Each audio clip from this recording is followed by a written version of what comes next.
everybody, and welcome back to a brand new episode of Nostalgia Bait. This is episode 49, almost to the big 5-0, midlife damn. crisis era. Tell me about it. I am joined. You know what? On that, I've been told last time I wore this cardigan on a fucking podcast episode, I had a comment telling me You've that worn George that. You've looks worn that. like. Not 3 in a row. You're fine. Yeah, someone said I looked like I was having a midlife crisis, and I just replied. I was like, motherfucker, I wear a cardigan once, and someone's like midlife crisis. I'm like, it's winter, you fucking psychopaths. Anyway, sorry. If you couldn't already tell, I'm joined as always by George Sheard.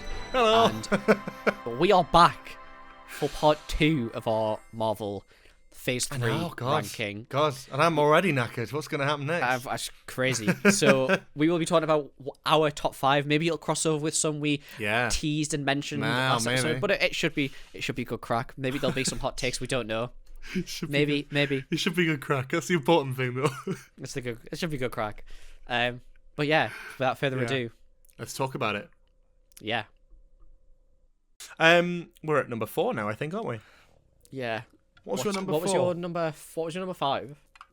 Thor Ragnarok. Okay, let's talk about that first. Actually, no, let's not talk about that. You haven't said it. I haven't said that. Sorry.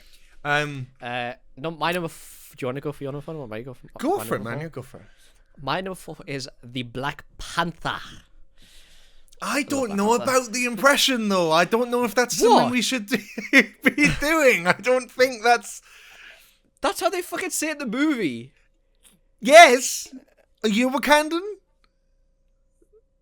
No, that's a good point. Also, where the fuck is your nostalgia bait cup, brother? It's had water sitting in it for like 3 days, so so much going wrong here. It's all gone. Honestly, gone that meme of like that fucking white guy coming out of Black Panther being like Wakanda forever. Like, that's you, isn't it? No, it's not me. That is all. you. It's not. What? It's not what? Cut it out then. I'll say it normally. Gonna drag this. Just drag it. No, it's fine. I feel like I've rinsed you enough for it that it's. Bro's putting allegations out there. What the hell? What's going on here? Bro's sweating if the glove fits. So, Black Panther, we can talk about that now because that was my 9th film in this list. How is it 9? Like, what? Huh? How is Black Panther 9 for you? We'll talk about that in a second, but let's see what my number 4 is. I was wondering where the missing ones for you were, but I've realised that there's quite a few in my top that I've not mentioned that you already have. My number 4 is Avengers: Infinity War. What? Yeah. Sorry? Yeah. Are you fucking drunk? No. What? I think so. Number 4. Imagine that. Actually, yes, this is all vodka. What? Yeah, we'll get to that. So, Black Panther. You can go first. You fucking slammed my nail. I need some time to recover. I don't mind Black Panther. I love the world building of it, and I think its separation from the rest of the MCU really makes it stand alone a lot better. Chadwick Boseman is brilliant in this as Black Panther. Rest in peace. Yeah. I think it's brilliant. And I think my only grievance really with this film is that the story isn't super original. I mean, it's Hamlet. It's The Lion King. If you want to be anal, it's Aquaman. It's the same. It's the same plot thread. It's like the king dies and the rightful heir is fucking usurped by. What's the phrase? It's like magpieing is the greatest form of admiration or whatever the fucking. Tsunami!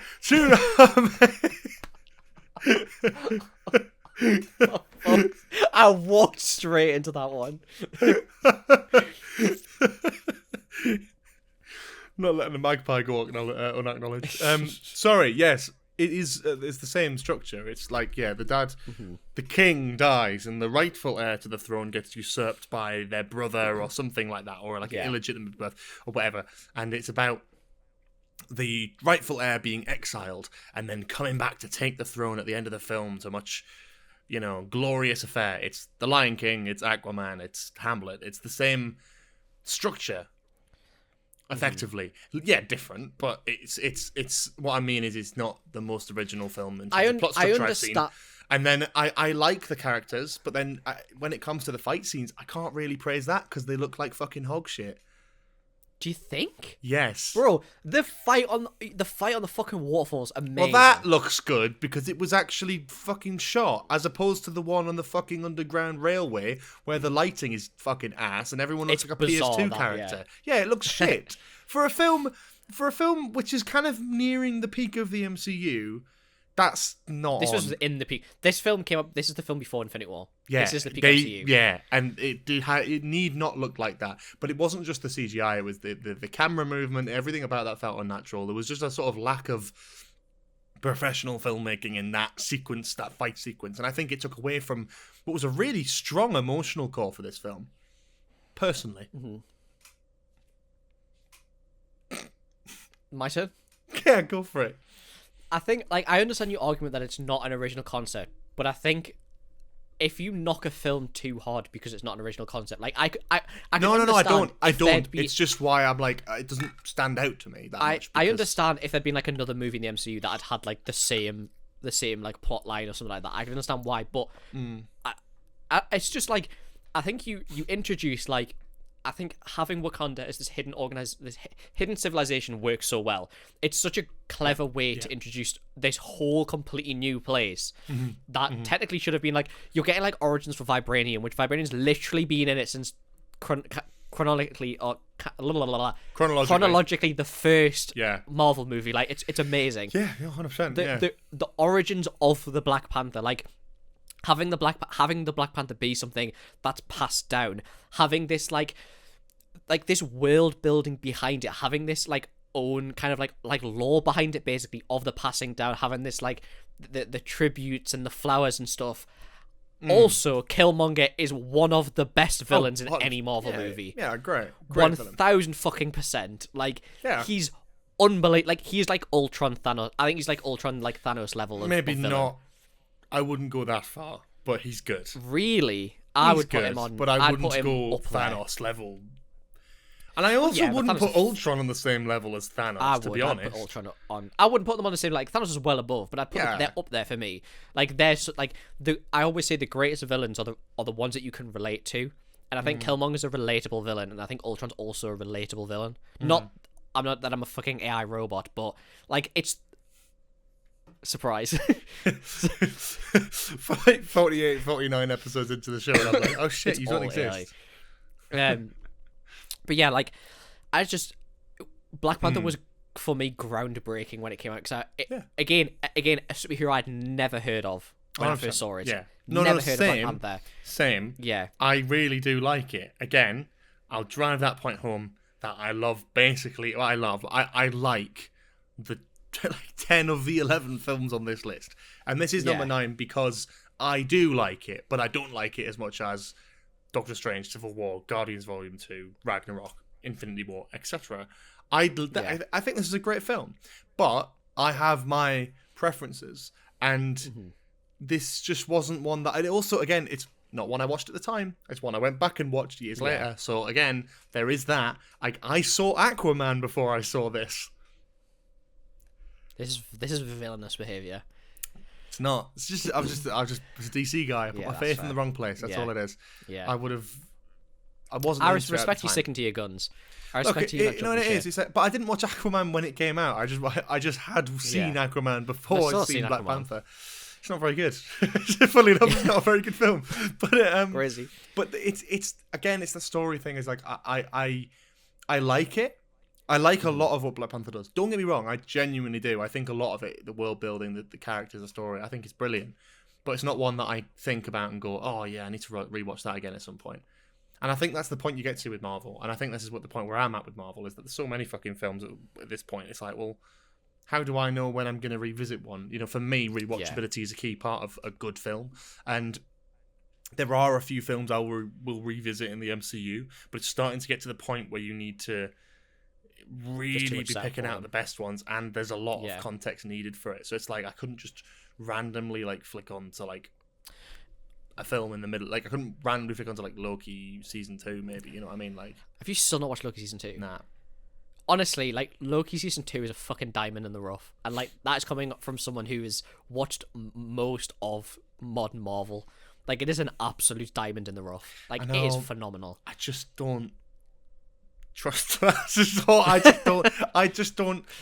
Oh, I really enjoyed the first season. Mm-hmm. I have put my faith in Marvel too many times recently to really trust that they managed to get something right. And that's not like, again, I'm a massive Spider-Man fan, hence why I've not mentioned either of those films on this list yet. But for me, shake your head at all you want, you fuck. For me, it's like even me, like I was disappointed with No Way Home. Like I have my grievances with a lot of these films and the general culture that the MCU has brought, I think. Mm-hmm. But yeah, basically coming back around to that is like Black Panther is just not one that I would rush to rewatch, and I think that's okay to say. I'd also like to say that I think Black Panther's soundtrack's fucking incredible. It's good. It is fucking unbelievable. Is it Ludwig Göransson?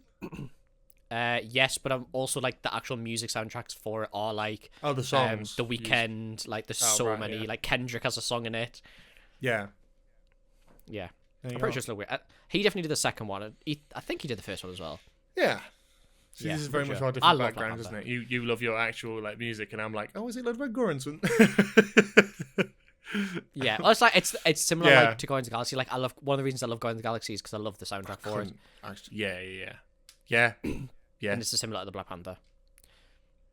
I understand like, the story, but I don't understand that the story's been done like to death and it's done so many different things. But it works so well for this. Like have him get everything and then lose everything and then have that like reinvigoration.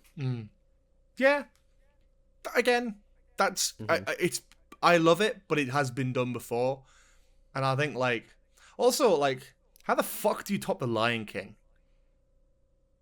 I mean, you don't. One of my favorite movies of all time. Yeah. So it's hard to like do a concept that has been done by like one of the biggest like films of a generation and do it better. And I think it does a good job. I don't think it does it better. It doesn't do fucking no. The Lion King is a better film. What am I dancing around the subject? It is. I just think it's like again live action. Yeah. Go fuck yourself. I'm sorry. This is a joke. Lion King is like my third favorite movie of all time. The original. No, I know. We've talked about this on the worst movies episode. The remake. For context, I again, it's not a Days of the Black Panther. Like I enjoy the film. That's the takeaway I remember having from it. But then again, I haven't watched it in 4 years, so I do need to rewatch it again at some point. But it's not one that I would rush to, and I think that says a lot. And again, the lasting impressions are the story was good, but not very original, and the CGI was shit at the end. But the rest of it was great. Do you know what else I think is good about this movie? Is it's actual good Marvel comedy. True. It's actually quite funny at times. Shuri's quite funny in times. She actually makes some pretty good jokes. She's good. And I love Wakanda Forever as well. I really enjoyed that one. Yeah. Really, really enjoyed that film. That's so good, yeah. They're really, really good. So, yeah. Yeah. Fun. I guess we have to move on to top 3 because we've not got any more to talk about. This is crazy. I'm trying to guess what your I can guess what my top 3 is so normie. Like I will openly admit this. It is such a normie top 3. Okay, go on then. What's your number 3? My number 3 is Thor Ragnarok. Yeah, no shit. Yeah, that was coming a mile off. My number 3 is Spider-Man: Homecoming. So we can talk about that. You put Far From Home above Homecoming. Wow, crazy. You put them both at the bottom of your list. Yep. Well, Homecoming's not as low, but still. Oh man, like, let's talk about Ragnarok. Can we talk about yours first before we do Ragnarok? Because I'd like to talk about Spider-Man before we go into. Okay. Yeah. Sure. Go on. Why was it so low in your list? That's what I want to know. Have you put Home? Wait, which one have you put first? Homecoming first. So Homecoming was 7 for me. Mm-hmm. This goes for both. It's a hard one. When it comes to Spider-Man, I don't get me wrong, I love Spider-Man. I just not like around the time when these were coming out. Like when I was younger, I just had no love for Spider-Man at all. And even now, like Tom Holland's Spider-Man, see, there is probably the reason why it's lower in your list, right? And it's higher in mine. I love the Spider-Man. I like the Spider-Man games. Like Andrew Garfield's Spider-Man, fucking adore it. I love the really stuff. So this is a generational thing. Then it must be, because that little age gap between us, I think, is just defining in terms of what we have consumed as far as Spider-Man media goes. Like I grew up. Tobey Maguire is my Spider-Man. Like, those films are goated to me. Mm-hmm. I think good, doing it wrong. I fucking love the Maguire movies. I don't know. Like, for me, Garfield, Maguire, Holland. Maguire... I don't really want to say Holland, but it probably have to be in terms of characterization and Garfield. But only because Garfield, I think, had some bad hands dealt with his films. Anyway, we've talked about Spider-Man before on the podcast. Yeah. Specifically Homecoming. Go on, sorry, you were mid. Homecoming I prefer over Far From Home. But because I think it changes to me all the time. Yeah, I think it's more fun of a Spider-Man movie. Like when we get Far From Home, there's stuff at Far From Home that I don't really enjoy, like quite a lot.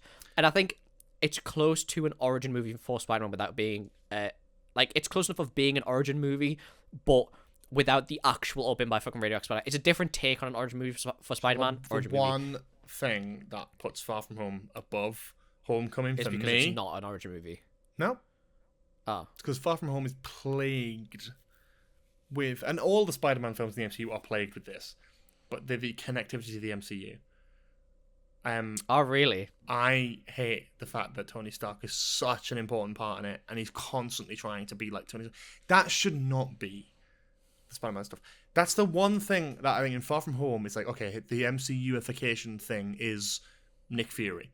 Fine. Like, that is fine. He's working with, like, a Secret Service. Like, but he's still Spider-Man on his own, really.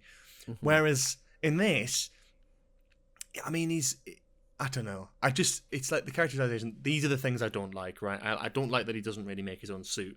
And he uses this, like, high-tech one, and he doesn't really know what he's doing with it. Yeah. And it's all Tony Stark, and he's trying to be like Tony Stark, and he's trying to be like that.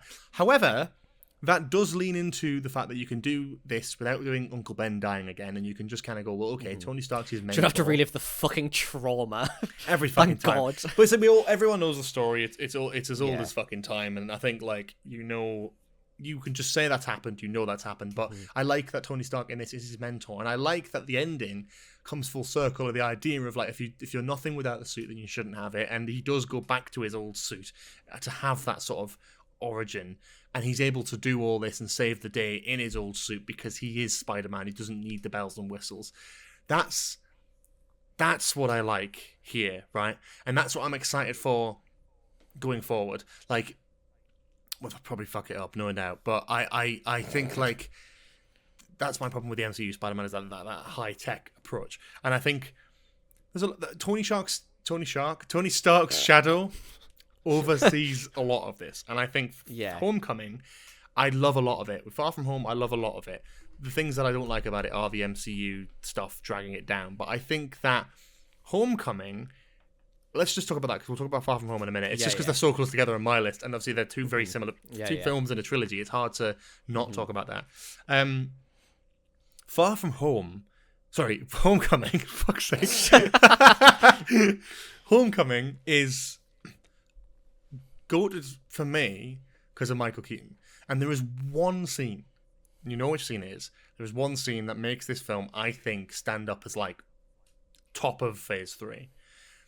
And I think it shows better, like, character development, storytelling, and just mise-en-scene, if you want to be fucking specific, like, of any of these films. And it's the sequence, let's say, where Tom Holland gives up the Spider-Man mantle, gets the suit taken off him, and then he goes to pick up his date for the prom. Oh, it is the scene. Yeah, I thought. And he opens the door, and it's Michael Keaton.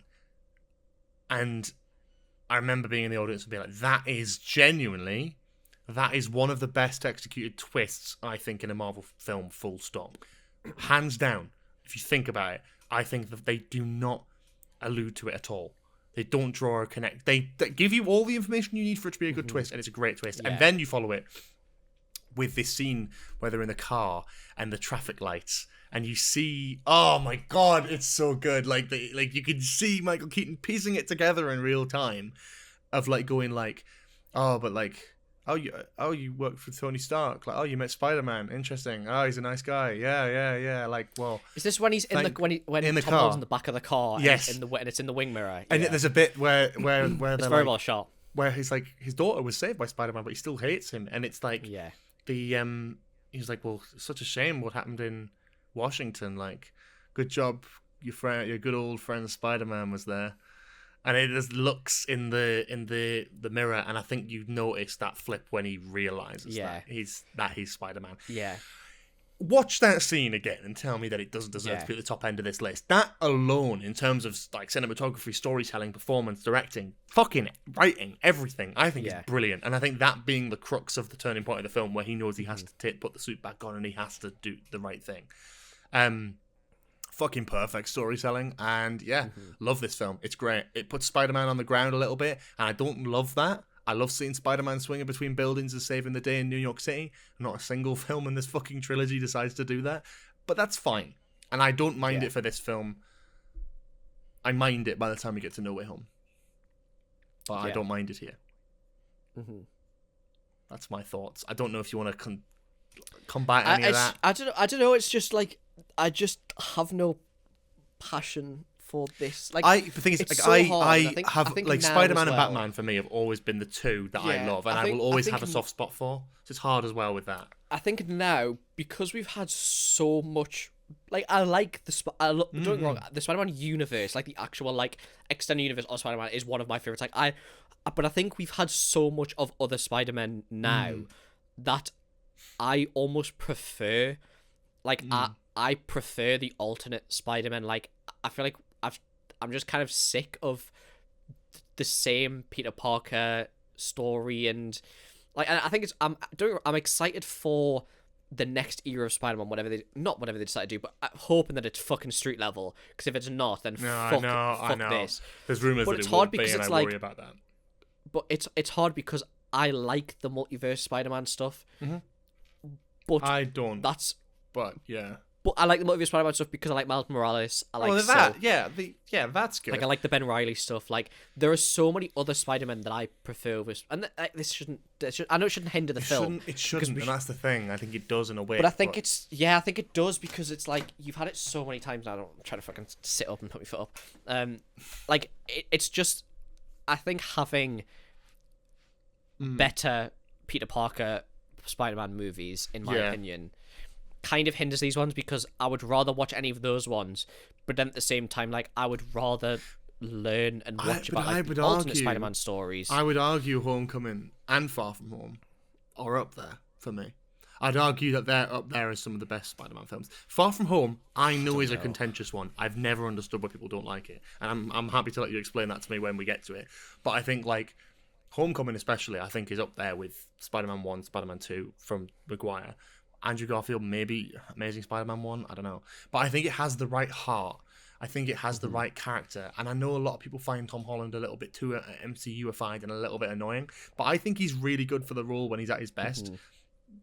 I think it's difficult. I think I also preferred, like, and I think this goes again with having seen the Peter Parker so much and having it done so many times, that I prefer, like, a darker sense. Like, I think that's why I like Andrew Garfield, because it's closer to, like, the older style of Spider-Man. It's because it feels more, you know what it is? It feels more like a film. Darker, yeah. It feels more like a film. It's more dark, and it's also, like, I enjoy Andrew Garfield because it has Gwen Stacy. It's not MJ again. Like, I don't know. I do like them, but it's just a hard one, because I think Spider-Man's so established now for me that, like, I would rather watch Into the Spider-Verse. I'd rather watch any of the Spider-Verse movies over Far From Home. Yeah, the whole Spider-Man trilogy, to be honest. Like, it's just a hard one, definitely. I think they're good films, though, and I still enjoy them. But I am a Spider-Man fan, and I love, like, Peter Parker Spider-Man. I love all the other Spider-Men as well, but, like, I always will have a soft spot for Peter Parker Spider-Man and MJ because that is what I grew up with. And anything that reminds me of that makes me happy, which is why I love No Way Home in cinema.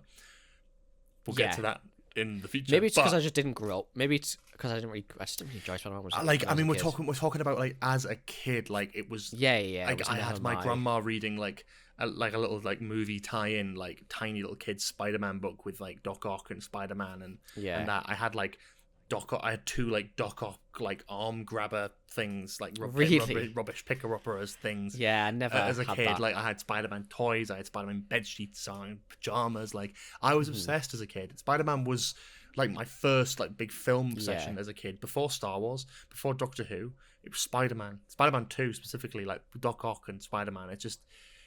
I loved it. I loved it so much, and it's such a... No, I never really had that. It's difficult, because no matter what, I'm always going to be biased towards Spider-Man. That's just why, and I understand that. Yeah. Cool. Far From Home, the title's still outrageous, but... We'll talk about that, though. I will talk about that. Yeah. Ragnarok. I fucking love this movie. I fucking love this movie. For me, it was 5th. For you, it's 3rd. So good. This movie's like peak actual funny Marvel comedy.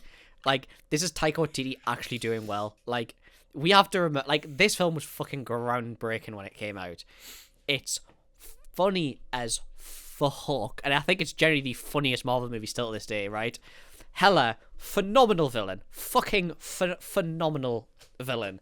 Just having, like, it's such a strange one because it is so left field after Thor 1 and 2, but works so well. It's almost like a back to basics for, like, not having Jane Foster. It's like just back to good old Thor kicking it about the galaxy. Like, yeah, like having Ragnarok obviously being this big fuck off thing where it destroys Asgard and everything. Like, I just love it so much.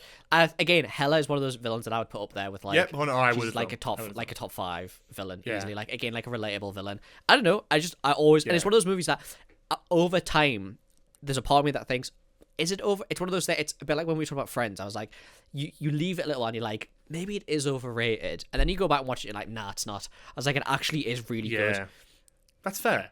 I think it's a great film. I have nothing really too bad to say about it. The only bad things I can really say about it come from an after the fact thought of what it is now spawned, and that is my issue with this film. Is the Marvel took the wrong lessons from this. I think this is a brilliant film. I think it's very funny. I think it's too funny. I think it's too lenient in the humor where it loses. And the story's brilliant. I think this film works, right? Completely. Take Thor: Love and Thunder. See, I get, but we wouldn't have that without this doing well. And a lot of the MCU humor that we have in Phase 4 that really doesn't work, that sort of washed, like, kind of unserious approach is exactly the kind of thing that's kind of killed it off in recent years, that makes it, like, less enjoyable for me, especially. And I think that started with Ragnarok for me. Thor Ragnarok, 100%. Thor Ragnarok is like I think it's perfect, but, and I think this is the thing with MCU is you need to pick your characters and your series that do comedy like this. Yeah. What they've done is if they've taken Thor Ragnarok, and Thor Ragnarok is now the baseline for all Marvel movies. All Marvel movies must have this amount of comedy, right? But it doesn't work with all these movies, and especially for some reason with Thor: Love and Thunder, they've gone, well, Thor Ragnarok was this funny, let's crank it up even more, and it's just not funny at all now. It's such a straight, and I 100% agree that it's almost created a monster. However, it hasn't knocked this movie for me because this still does it so well. Like, Guardians of the Galaxy was the start, I think, of Marvel humor, and then this is like you've kind of you definitely can't go any more than this, which they have, and they shouldn't have. But it's a nice level, and again, I think it works with Thor's character. If you do like a fucking Iron Man movie with this much comedy, it doesn't work. If you do a Captain America movie with this much comedy, it doesn't work. They've, again, like you're saying, they've taken the wrong lessons from it and thought that you now have to do all movies need to be at this level, where it's not that case at all.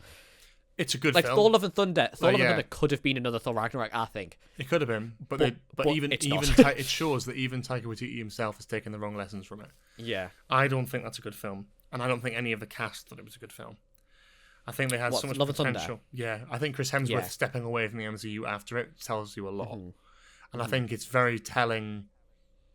It's very telling what a lot of people think about it, and I think it's not. Yeah. It's a different film. I'm not going to try and rub it in because Ragnarok is a brilliant film.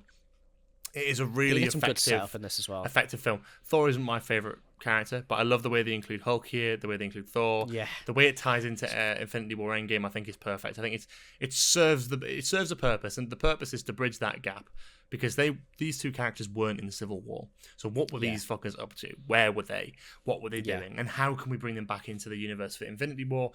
Yeah, it really works, and I was a really big fan of how they did it, especially after Thor 1 and Thor 2 not being great. I think, it was. This also like gives way for one of my favorite sequences and like story arcs in Marvel, which is the creating of Stormbreaker.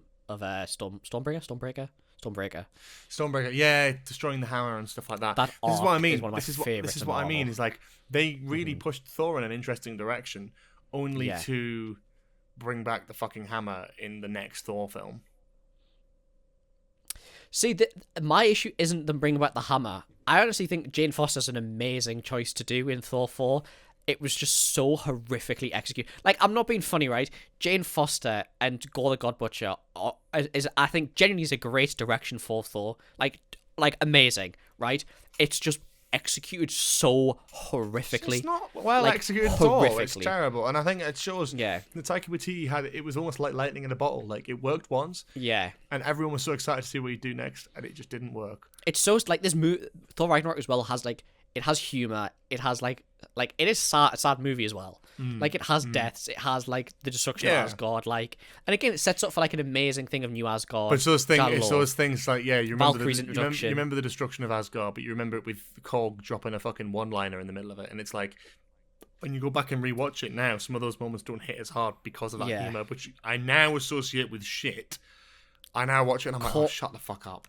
I still really like Korg because, and again, like Taika Waititi, what he did to Thor: Love and Thunder is fucking horrific. But Korg's introduction in this movie is still, I still quote it to this day. Like, it is, to me, is still funny, and I don't know. It's just such a memorable introduction of those jokes, and I think he's a great character. I think he's really like funny and a great inclusion. But I just, again, I'm now associate that with I know what you mean. Shit, and it's so difficult. And also, it's not just that. It's Taika Waititi generally. Like, I'm a bit tired of his format, and I loved Ragnarok, and I enjoy a lot of his projects. I love What We Do in the Shadows. I love a lot of his projects and his comedic style, but I'm very burnt out with it nowadays, and I feel like his general attitude and demeanor towards these projects seems to just be more and more fucking infuriating for me, especially with Thor: Love and Thunder being that shit. Like, I don't want to see his Star Wars film. I don't want to see his Star Wars film in I do not. And I think not even close. Before Thor: Love and Thunder, after Ragnarok, you would have been like, oh my god, bring it on. Amazing. After Ragnarok, I've been like, oh my god. Like, when it got announced, I was like, oh my god, this is the greatest thing ever. Thor: Love and Thunder, I don't know what went wrong with Thor: Love and Thunder, because you had such a good setup. Like, you had a good. I think Gore the God Butcher was a very good progression. It did the Guardians fucking dirty as well. Oh fucking don't it? Like, it's that that fucking sequence in Thor: Love and Thunder when they're saying goodbye and Thor's like drifting in, and I can't be arsed. Just like, why? Yeah, just why? I just think it's fucking stupid. But that's not Ragnarok. And Ragnarok is a great film. It just is now a product of unfortunate hindsight of going back and going, oh. It is just the forefather of unfortunate, Unfortunately, yes, it is. Yeah. Let's move on to second place then. Cooper, what is your second I could fucking guess, Go on. What do you reckon my number 2 is? Infinity War. Nope. Endgame. Endgame's really? Okay, okay. My second place is Spider-Man Far From Home. Really? That's interesting. Endgame number 1. Interesting. Very interesting. Talk about Far From Home. We'll talk about Do you want to go first, or Far do you want me to From go first for Far From Home? You can go first. Spider-Man Far From Home. Where did it come on your list again? Remind me. 9th. Criminal. Go on. Far From Home, I was so excited for it when it came out, and I think part of it you come off the high of like Infinity War Endgame, which is kind of understandable, but to me, it balances too much on the Tony Stark, what do you call, like, not predecessor? Successor. Yeah, not predecessor. It does. Successor story. Mysterio, I don't really like. No. I'm not going to lie. Jake Gyllenhaal, I just don't really like him as a villain. The technology shit, it just does not have me at all. Like, I'll be 100% honest. The whole fucking, like, hologram shit, and I fucking don't like it at all.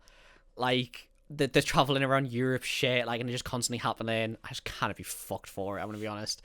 Like, just not. I love the level of, like, media critique here. Is just like, this example can't be fucked. This example can't be fucked. I just don't. It's not even that. Like, don't go wrong. It looks great. Like, fucking, bro. I'll go from fucking media perspective.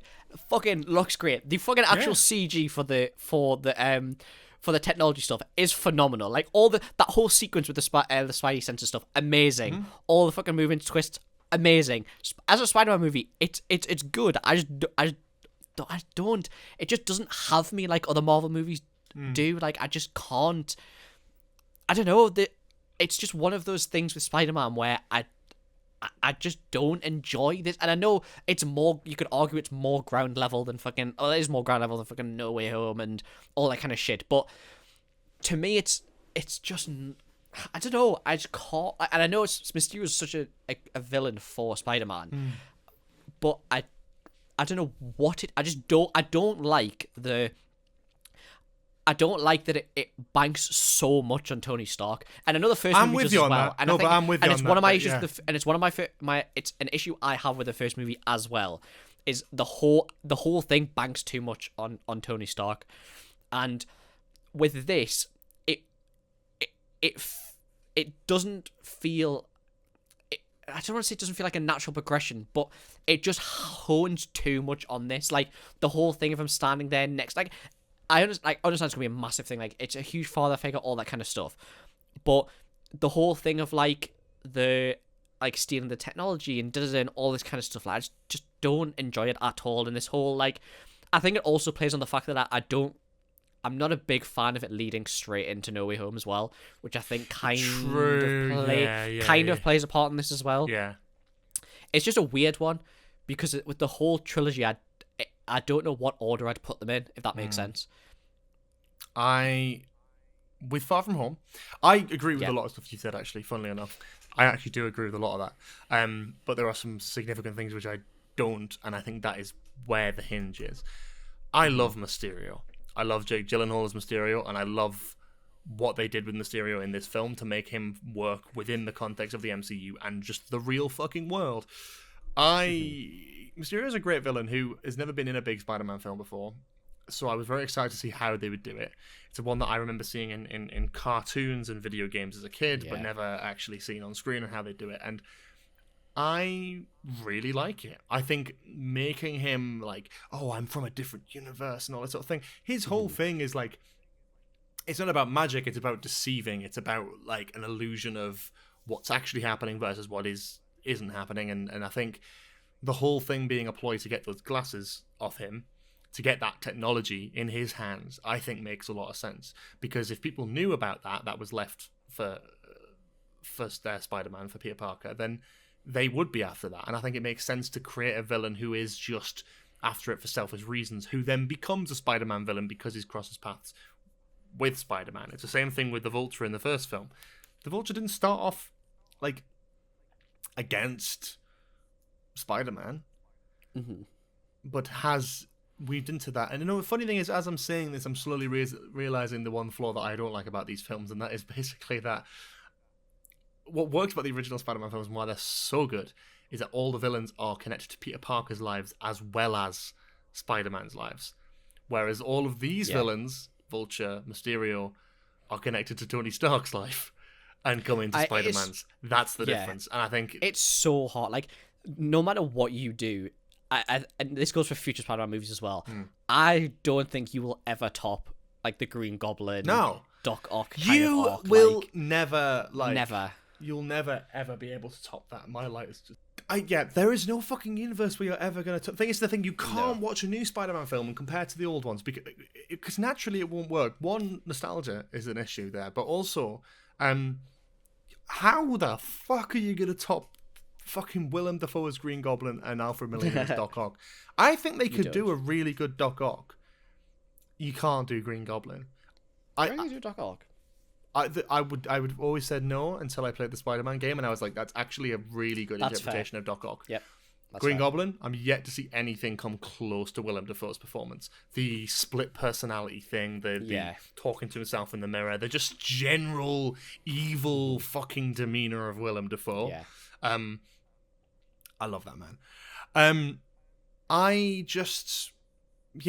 So for me, it's like it's always going to be hard to come near that. But I think with this, Mysterio, I think is a great way of doing it. I would have liked to have seen more of a traditional Mysterio-y kind of character. But I think in the modern world, at the modern age, in the MCU, that's the best way you can do it. And I actually like the stakes of it. Yeah. Using the elementals as a way to, draw in as like these sort of like nothing villains that aren't big enough to bring in the fucking Avengers, but are like whatever. And then showing Mysterio, I'm a superhero, I'm going to fight it. He's like Doctor Strange. It's sort of like it shows the universe and how they react to new superheroes. Oh, just some random guy showing up. Well, let's not question him. Let's welcome him into our lives. Let's work with Sheard. Like, that's the problem, and it highlights that. And I love that.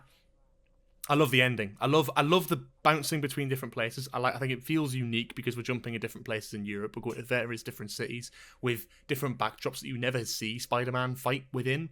And I think that's what makes it really interesting. I love the conclusion in London, not because it's in London, because I watched this film before I moved to London. It's not me being like, guys, did you know I live in London? But it's... I really just love the climax of this film. I love that it goes tits up. You have a phenomenal like Mysterio illusion sequence, which is very classic Spider-Man. He gets fucking sent to the fucking Netherlands, has that really emotional conversation with Happy where he opens up about Tony Stark's death and how he feels like he has to replace him or whatever, makes a new suit, flies into action, and you have this whole thing. And there's some stuff that isn't super well handled, right? But I love the idea that like, in the end, it's not about the technology that gets him the win. He gets the win because he uses like his spider senses. We never really got much of that in the previous film. We never really got that much of that in Infinity War or Endgame, but we got it here where he is closing his eyes and you just see it's all like black. And he's able to like take on each drone as it comes past.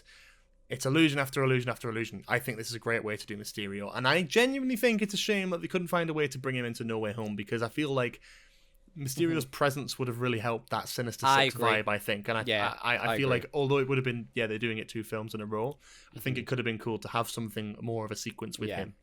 I loved it. And the villain dying at the end, that's very Spider-Man to me. Like, Jake Gyllenhaal fucking dying of just a bullet wound, because he is an illusion. He's just a guy in a fucking spandex, right? Yeah. He just gets shot and he dies, and that's that.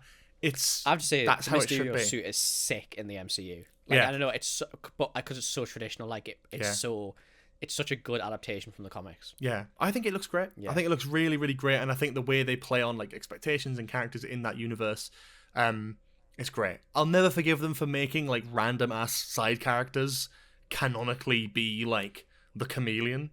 Fucking makes no sense, but that's again like you only know that if you look on like IMDb and you're like a deep lore fan. As a film, I love it.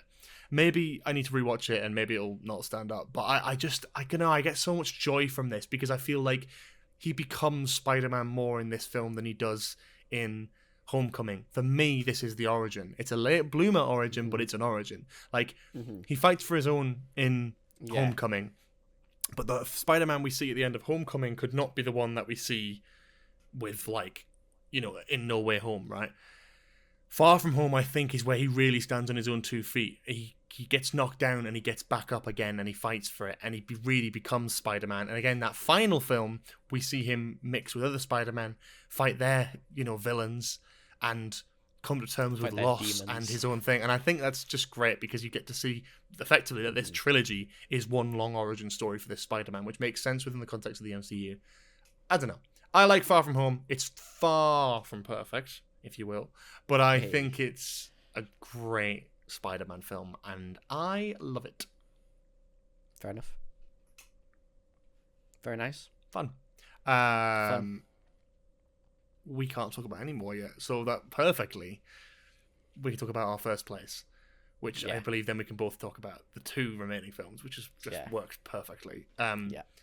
So your number one is Avengers Infinity War, and my number one is Avengers Endgame. I'm interested to this is not like slanderous at all, but why Endgame is your number one. Mm-hmm. Because I'm interested to see if this, for me, this is I have a very good explanation as to why Infinity War is above Endgame for me. Yeah, I have a very specific explanation as to why Endgame is my favorite. But I think was Infinity War number 5 for you? 4. Number 4. Okay. Infinity War.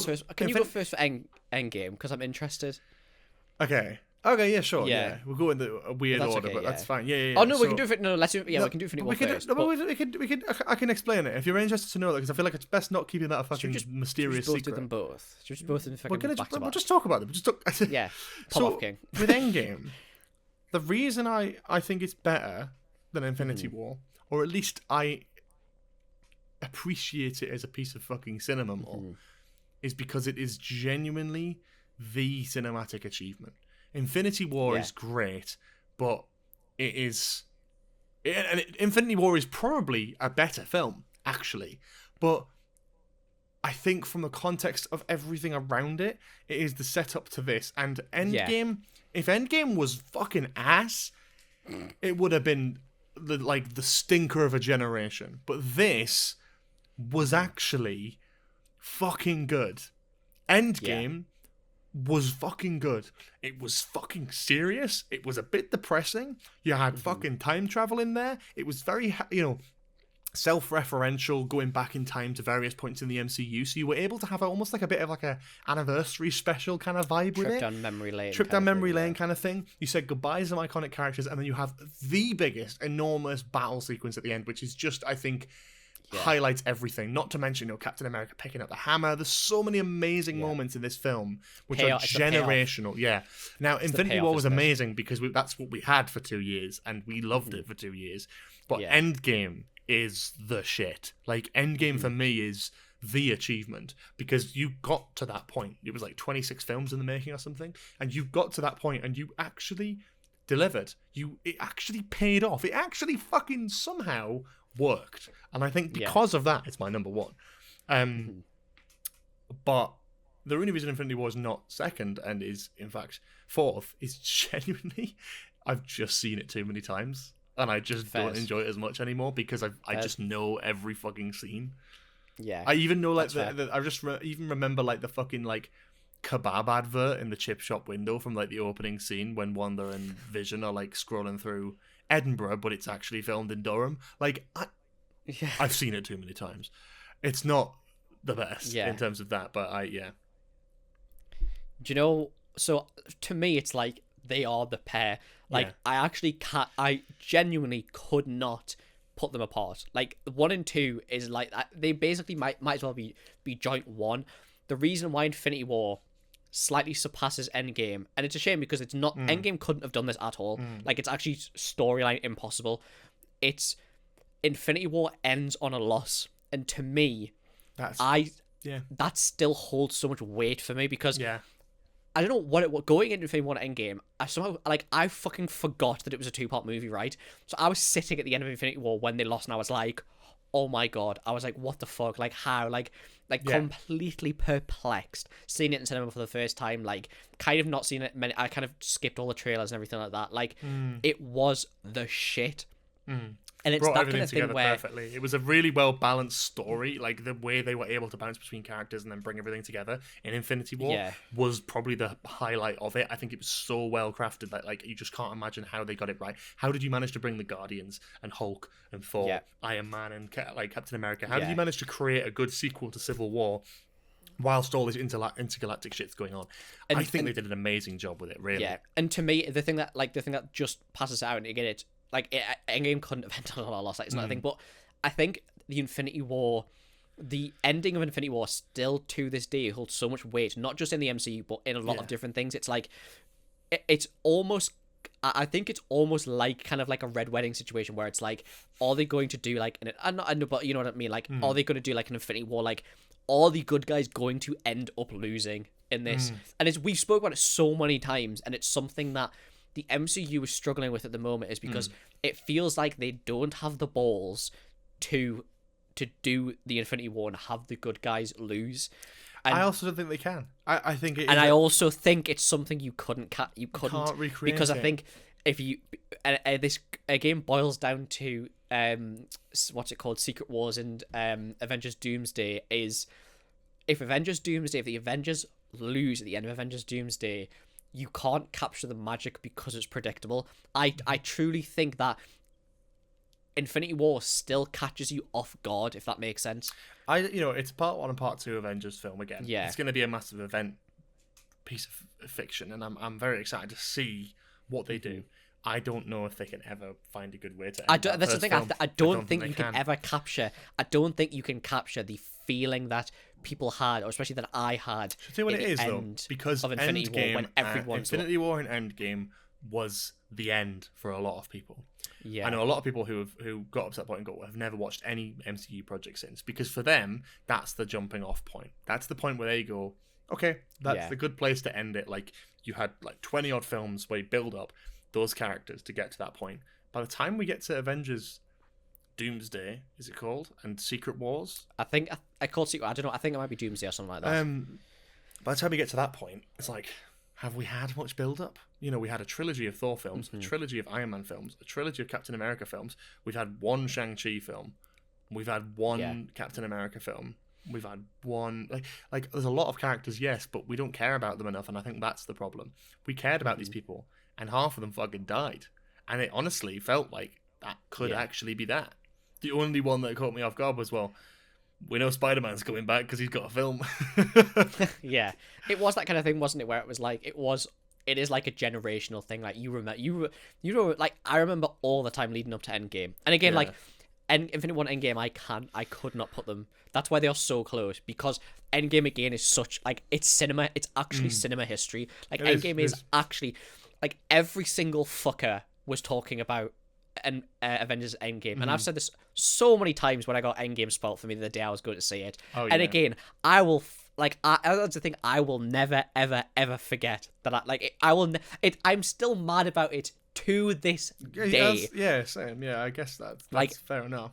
It's one of the, and it's like, it's that build up, and I think Endgame is perfect, because if you'd watched all the Marvel movies, or you'd been involved in the culture, like there is so much payoff in it, not just in the sense of characters do this, characters do that. There are so many like little things in it as well that's really well pay off, like the little, when Falcon comes back on the comms and says on your left, like that kind of thing, and on your right, like all that kind of stuff, picking up the hammer is such a monumental moment. It's crazy. They somehow made it work. And it's unbelievable that they were able to do it. And that's the thing for me with Endgame, that I love it so much. It's like, okay, it's not perfect, but I love they go back to the first Avengers film in New York, and they have to like go around, and you see like this. You see plenty of shit. I can't remember what it's, Sanctum Sanctorum, whatever. Sanctum Sanctorum, when you see that on top of the building, you get to see what's that happening from 2012. Like those things, like seeing the Ancient One so many years before. Like, it's so well done. A lot of balance to it, and a lot of it felt very much like the end. It's like a stepping off point, but it works perfectly. And that final battle is unlike anything I've seen in cinema. Like, I had tears in my eyes watching that the first time, just in disbelief of how that I was seeing what I was seeing, because I just didn't think. I thought no matter what, like, okay, they're probably going to bring everyone back, right? I just didn't imagine they would be able to do that. And yeah, okay, it takes place in a lot of anonymous grey battlefield, but it's not like the same as like the Flash, where it's just like a Minecraft super flat world. It's like it's also the fact that everybody gets a moment in that sequence. Yeah, yes, exactly. Every single superhero it's like a baton gets a thing moment. when they pass in the gauntlet. That's you get so a character good. carrying it, and then they drop it, and then another character picks it up, and you follow them, and you follow them. You get a whole thing of everything happening while seeing stuff in the background. Very, very good and very enjoyable. You just get a lot out of it, and I think I'll never forget seeing the I Am Iron Man for the first time. I was genuinely I was literally like that in the cinema, like I couldn't believe it. Like it was unbelievable. Yeah. Also, Steve Rogers has it's my favorite character ending in the show because it's such and I think I said this when we spoke about First Avenger. Oh yeah, you it love is this. My favorite payoff across all of the Marvel movies. Yeah. Going back and being with Peggy and growing old with Peggy. Honestly, it makes my heart genuinely. It makes me emotional now thinking about it. I love it so much. It's such a nice thing, isn't it? And I love that. I just love that the conclusions, even though they don't, not all of them make entirely 100% sense. But I like that. I like that they were able to give it a really satisfying ending, and I can't believe that they managed it. That's the thing for me. Years later, I'm still in disbelief that they were able to do it. In the modern day, where so many franchises and so many series and comic book series and manga series and movies can't stick the landing, they fucking did it.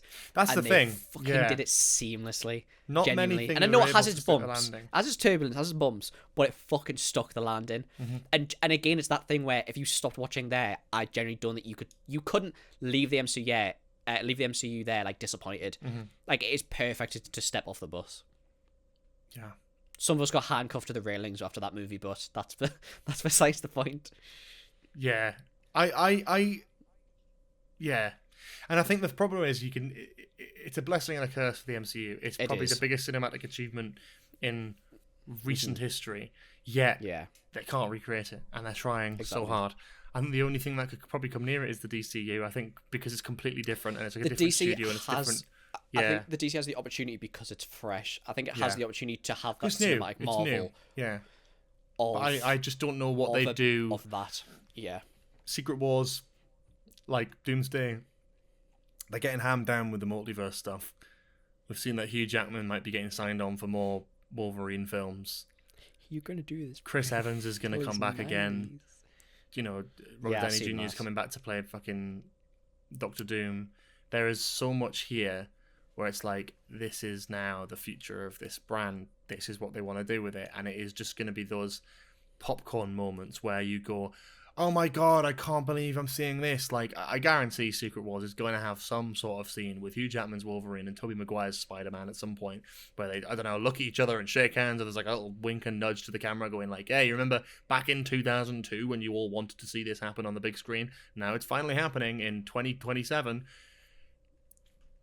I want proper storytelling now. I don't want that, you know? That's the issue that it has. Is it's like Infinity War Endgame was such a blessing and a curse because it was so good, but you now have this thing that people are sentimental about that they're now trying to fish. And we said, I think I'd rather have Tobey Maguire never appear in an MCU project again and just get Spider-Man 4. The issue, the big issue is they're relying so heavily on nostalgia that if you rely on nostalgia for too long, eventually you're not going to have people to be nostalgic about. Like, I'm not being funny. In fucking 20 years' time, if fucking She-Hulk appears on the screen, I'm not going to be nostalgic about it. Yeah, exactly. Yeah. It's like you don't have that. You need to be able to do. Like, I'm fine with them doing it. You know what it feels like? It feels like there, now. It feels like now it's experimental. They're doing a project, and if it bombs, they don't ever bring that person back. If it does well, they'll bring him back. But it's like, how many characters have been introduced? How many concepts have been introduced for them to do fucking nothing with it? The only one they're running with at all at the minute is Daredevil, it seems. Showing up in Spider-Man, showing up in fucking like Echo, fucking She-Hulk. She-Hulk. Like, that was good. I know, but it's like everything. Yeah, Kingpin. Daredevil doing the walk of shame. Trying to do everything. Walk of shame. Yeah, I'm there for it. I know. You did She-Hulk, didn't you? Yeah. I did. It's good. Yeah. It's excellent. That's what I'm saying. I like. watched I love She-Hulk. I thought it was great. Yeah, people as well. are just again boring because it was led I'm by excited for a woman. Daredevil. For some, like people just see that and go, "Oh no, it's shit." No, I am excited for Daredevil. I haven't seen the original series beyond season 1, so I'm like, do I watch it or do I not? I think it's hot. I don't know. I'm gonna watch it. Yeah. I just probably won't be as. Do you know what? I will watch it. Do you know why? Because again, don't think I've seen much. I've not seen much of the original Daredevil, but I will not be nostalgic about it. That's the good thing about it. Kingpin, I have no nostalgia about. I know him as the actual villain. I like Vincent D'Onofrio's Kingpin. I think it's very good. But we'll see. Yeah, we'll see from this point. But that has been our ranking of all of the Phase 3 films. God knows how we'll do this for Phase 4. We'll need like 5 episodes to cover all the fucking TV projects. Are we doing the TV projects as well for Phase 4? Got to. They're important, man. Have you seen any of them? I have, yeah. Name them. Seen Marvel Phase 4. Go on. Hang on. Black Widow. Seen it. Shang-Chi. Seen it. Eternals. Seen it. No Way Home. Seen it, obviously. Multiverse of Madness. Seen it. Love and Thunder. Seen it. Wakanda Forever. Seen it. And then this doesn't have TV shows. WandaVision. Seen it. Falcon and the Winter Soldier. Seen it. Loki. Seen it. Season 1. What If Season 1? Loki Season 1. Yeah. What If Season 1? I've seen What If Season 1, yeah. Hawkeye. Yes. Moon Knight. Yes. Miss Marvel. Yes. Oh shit. She-Hulk. Yes. Oh my god, you've seen all of Marvel Phase 4. Have I? Is that Phase 4? Yeah. Are we in Phase 4? Phase 5 now? Yeah, I'm pretty sure. I thought we were still in Phase 4. Oh, television specials. Guardians of the Galaxy Holiday Special and Werewolf by Night. Seen them both. I've not seen Werewolf by Night, actually. So I'm fucking doing better than you. I've also not seen Falcon and Winter Soldier. Oh, you need to watch that before you see Captain America 4. Yeah. Yeah. So that's So I have seen all of Phase 4 then. Do you know what? I've been slanderous on your name. Yeah, I'm you have. impressed. Phase 5, that's where I disappear. Because I've not seen Ant-Man and the Wasp Quantumania. I have seen Guardians Volume 3. I haven't seen The Marvels. I have seen Deadpool and Wolverine. And Captain America and Thunderbolts aren't out yet. And then TV shows. Secret Invasion, didn't watch. Loki Season 2, didn't watch. What If Season 2 and 3, didn't watch. Echo, didn't watch. Agatha All Along, didn't watch. Friendly Neighborhood Spider-Man's only just starting now, and I'm not watching it. Daredevil Born Again, haven't watched. Obviously, it's not out. And then Ironheart's not out. So I've genuinely seen no TV from Phase 4. So we could do a Phase 4 one quite easily then. Phase 5 will be Phase hard. 5, Jesus. Secret Invasion, seen 1 episode. Loki Season 2, seen all of it. What If Season 2, I've seen. Season 3, I've not seen. Echo, I've not seen. Agatha All Along, I've not watched yet. Friendly Neighborhood Spider-Man, I'm not fucking watching. Daredevil Born Again, I will 100% be watching. Ironheart, I will 1000% be watching. Movies, Quantumania seen. Volume 3 seen. Marvel seen. Devil Wolverine seen. Brave New World will be seeing. Knowing that I've seen all of Phase 4 now makes me go like, oh, maybe I should watch the stuff I've missed in Phase 5. The only thing I'm not going to watch is fucking What If, because all I've heard about that is just absolute shit, and I didn't really love the first season. And also, What If Season 1 I only watched because of Multiverse of Madness. Yeah, well, yeah. Checks out. I beg, if you choose to watch Phase 5, please start with Loki. I beg. Well, I've seen Loki Season 1. I beg, watch Loki to Season 2. Is it good? Please. Is it actually good, though? It's so good. It's so good. The end... Do you know what the ending is? Do you know how it ends? Oh my fucking god, please. I beg that you watch it with no spoilers. I beg. 26 episodes, maybe I'll get around to it. It's so good. So, I think without any further ado... Thank you, obviously, everyone, for watching the last 2 episodes. Hope you've enjoyed. If you haven't seen part 1, and this is just really confusing top list, and you're like, where's the other films? That's in our previous episodes, so you can go and check that out. But yes, part 1 and part 2. Just like Marvel want to do it. We're making it. We're making it an event. Talking of events, it's time for Just News time. Just News time. I have a special Just News. Not really special Just News, just News. From Sky News. Wow. Man 84 fights off laundrette robber with pair of jeans in Maltby. this is less of a funny story than this guy's a fucking legend. Like, let's get. Oh, this is really funny, Cooper, because I almost picked this for my one. No way. Yeah, I actually did almost pick it because I didn't pick it up, but I've read the whole story, so this is we can both talk about this. There's going to be a point in Just News where we accidentally pick the same story. There has to be at some point. I can't wait. There will be a day. The incident happened last week and a 42-year-old man has been charged with attempted robbery. An 84-year-old used a pair of jeans to help repel a masked man who twice tried to rob him in a laundrette. Ron Croker was drying his clothes in Maltby, South Yorkshire, when the would-be robber burst in and demanded, "Give me your fucking money now!" I love the character. That's great. You got a little. You got to get in the scene. Mr. Croker stood his ground and refused to give up his wallet. He slowly walked towards the man and managed to force him out, all while holding a pair of jeans in one hand. Yeah. The man came back for another try, but was again met with the stiff resistance from the retired building site foreman. As the attacker tried to grab him, Mr. Croker screamed, "Get off," and whipped him with his jeans and again bundled him out of the laundrette. I worked all my life for my money. He's not having it, Mr. Croker told the BBC News. I just think, yeah. What a fucking legend. I'm sorry. Talking of superheroes, what a legend. I mean... Yeah, talking of superheroes. What a fucking legend. Also, I actually reckon you could do some damage with a pair of jeans, you know. Depends on what you hit them with. If you unzip the zip and fucking... That's what I'm saying. Like, about, like, if you hold a pair of jeans by both legs, like to the top where like the buttons and the zip and stuff are. Yeah, that could hurt. That could That could that's actually gonna hurt. I gave him an almighty shove and he went rolling into the road. He said, the incident happened on the morning of the 7th of January and police said the 42-year-old man has been charged with attempted robbery. Mr. Croker sustained some bruises during the incident and a GoFundMe page has so far raised £2,500 for Robbing him. bastard. Well, that's... Like, honestly, what's the real robbery, really? I'm sorry. Oh my god, you can see the CCTV. I know, I've watched it, and it's okay. It wasn't as exciting as it's made out in the article, but it's... My problem with this is, look, I'm just going to play devil's advocate. Look, I'm not really evil, but my thought here is, he goes, "You're not having my fucking money. I've worked all my life for my money." He's not having it. Meanwhile, he set up a GoFundMe page where people have sent him £2,500. Did he? I don't think he set up. He's 84. Who the fuck set it up then? Definitely his family. That'd be a nice house extension right there. Do you know what it is? It's Captain Tom Moore all over again. It is. It's a hardcore version of Captain Tom Moore. He walks around his garden. Oh my god, the family are like, oh my god, yeah, put millions of pounds in for him and we'll send him to fucking Spain or some shit where he got COVID and died. Meanwhile, they build a fucking swimming pool. That was so funny when that happened. I remember Captain Tom. But yeah, that was a crazy thing. I think it's a suitable Just News story as a man.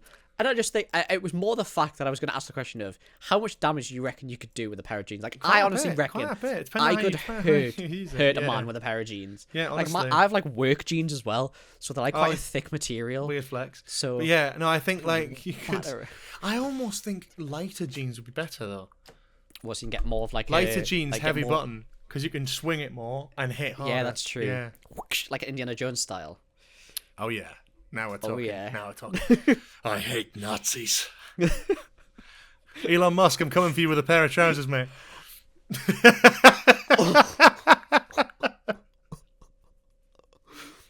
Wow.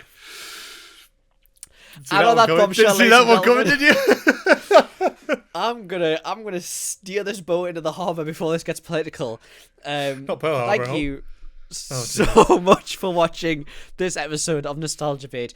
If you enjoyed this episode of Nostalgia Bait, please leave us a hearty 5-star review on Spotify. It really, really, really does help. It does. If you are watching on YouTube, actually does. I've checked with a friend. It does. Leave us a like. Leave us a comment on Spotify. Leave us a comment on YouTube and Spotify telling us what your favourite Phase 3 Marvel movies was. Honestly, was. Yeah. Make sure you check out TikTok, Instagram, Twitter, all of the above. We love you. And next week is a special one. It is.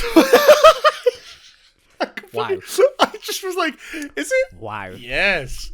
We haven't 100% decided. I don't know whether we should say... It's our anniversary, and you fucking forgot. 1 year with this one. How dare you? 1 year with this one. 1 year with this one. We have special things cooking. It will be announced on social medias. We don't want to announce it yet because it's not locked in yet. It might be by now, just not by the day we're recording. Yeah. Right? Yeah. Do you want to talk about it and I just cut it if needs be? No, it's good. Let them hear the mystery. Ooh.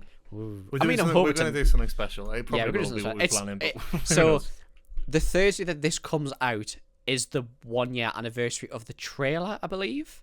Oh Christ! I'm not getting that specific. I have no idea. I feel like fucking Anyway, yeah, ages ago, which is a year ago. But next week we'll have a 1 year anniversary. It's celebrating our 1 year of this podcast, which is crazy to think about. Which is mental. Not just 1 year, but episode 50, which is just weirdly lined up perfectly. Yeah, really well lined up. So yeah, we'll be back for that episode. But for now, have a nice rest of your week and rest of your day wherever you are, and we shall see you next week for whatever we have planned for anniversary. Aww. Birthday, anniversary. It's cuter. It's cuter. Right, see you next week. Bye. Bye.